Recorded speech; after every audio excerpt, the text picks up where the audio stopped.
வணக்கம்.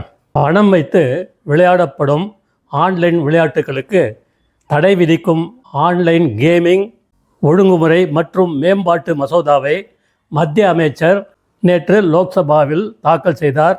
அப்போது எதிர்க்கட்சிகள் அமலில் ஈடுபட குரல் ஓட்டெடுப்பு மூலம் மசோதா நிறைவேற்றப்பட்டது.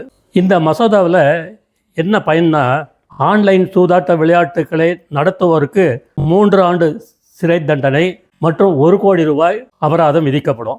சூதாட்ட செயலிகளை விளம்பரம் செய்தால் 2 ஆண்டுகள் சிறை மற்றும் 50 லட்சம் ரூபாய் அபராதம் விதிக்கவும் மசோதாவில் வழிவகை செய்கிறது. இந்த குற்றங்களை மீண்டும் மீண்டும் செய்துட்டே இருந்தாங்கன்னா அவங்களுக்கெல்லாம் 5 ஆண்டு சிறை தண்டனையும் 2 கோடி ரூபாய் அபராதமும் விதிக்கப்படும்.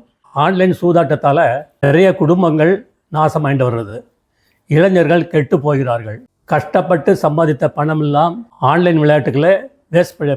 இதையெல்லாம் தடுப்பதற்காகத்தான் இந்த மசோதா தாக்கல் செய்து ராஜ்யசபாவில் லோக்சபாவில் நிறைவேறியது. மோடி அவர்கள் சொன்னதையும் செய்வார், சொல்லாததையும் செய்வார். ஜெய்ஹிந்த்.